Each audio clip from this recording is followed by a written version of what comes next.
Hi guys, this is Terminal Fire and this is a Godforge Alpha Wave 1 video.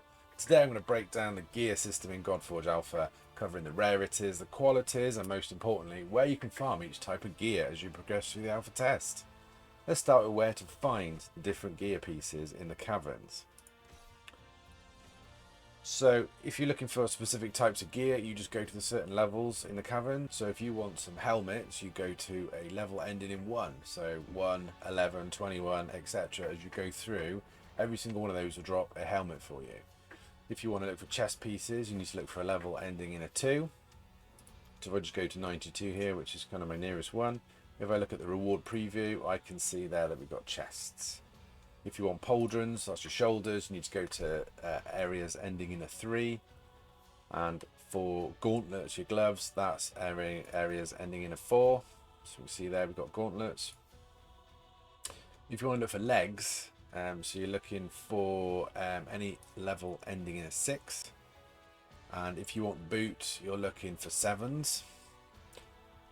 If you want to go for your weapons, you need to go for levels with an 8 at the end, and weapon upgrades such as God Steel, you want to be looking for a 9. This means that you can target the exact slots you need. So at the moment I may be weak in boots, so I'll just go and farm the highest level I can at like 90 boots. What do you say boots were? Boots were 7, were they? Yeah, so I'm going to go and head for 87 to go and get me up some boots, and then I can obviously stack those out. Now we're going to move on to the rarity and the quality. So gear drops in 5 different rarities. So we've got common, uncommon, rare, epic and legendary. If I just go into Heimdall here, we can see we've got a mix of gear on him at the moment. So Heimdall's got currently some legendary gear. The different rarities in the game basically give you the different number of substats. So legendary is the rarest and gives you 4 substats. So you can see the 4 we've got here. If you move down to epic, we get 3 substats. Rare gives you 2 substats. And then we've got uncommon giving you 1 substat, and then the common gear you've got there gives you no substats. So basically you want to be looking for the legendary gear to get the most number of substats for your heroes in the game. Right, so let's look at the gear qualities indicated by the Roman numerals in the top right hand side of all the armor. We've got gear pieces that range from 1, which are basically your damaged gear down here. So this is damaged Nightweave, you can see. Then we go to 2, which is crude Nightweave in this instance. Then we've got 3 where we're looking at superior, and 4 is flawless, and finally 5, the top one, is the masterwork.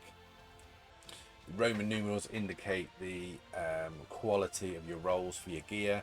So if I go to, I think I've got some gloves set up here. We've got some, these are all going to be uncommon gear. They've all been rolled up to 4, but we're going to look at the kind of base stat and how that is affected based on the quality of your gear. So I've got some 1 piece gear rolled up to 4 for crit rate, we get 8%. If we look at a 2 quality gear, we get 11% out of that. And then we move up to the next level with superior, which is your 3. Rolled up to 4, we get 14%. So you can see how that's going to stack up as you go through the process. So we want to be looking for our best gear being the legendary gear with a 5-star quality on it. That's going to give us the best number of stats, the best number of substats, and basically progress our characters on. So always look out for those drops. As you progress through the alpha and unlock the high level dungeons, your chances to kind of get this new better gear go up, obviously, as they do in most of these games.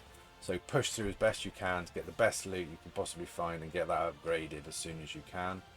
Don't waste too much money on the lower level gear. It can be a bit of a sink, but you may need to kind of push up to those levels and get the higher level gear. So it's worth kind of when you get to kind of the green, the uncommon gear and the rare gear, you might want to start putting a few levels into it. The gold we get in the game is quite high at the moment. You can definitely farm some of the levels to kind of boost that quite quickly. When you get it up to kind of level 8, it's not too expensive, and then kind of 12 starts getting more expensive, and getting it up to 16 is very expensive in the game.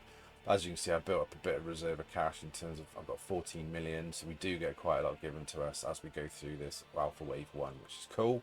I'd also say at the moment, probably when you're starting off on the lower levels, don't worry too much about the gear sets. They do give you a nice push in stats. I'll do another video on gear sets at some point, but I've been just focusing on trying to get the best quality gear for my different champions and make sure they're maximizing their stats where possible to push through those levels. But as you get kind of higher up, you will kind of need those boosting stats for those gear sets. So we'll do a video on that soon. This was only a basic one to go through where to find the pieces, what rarities and qualities to look out for, and how to farm smarter as you climb through the alpha test. Thanks for watching. Tonify out.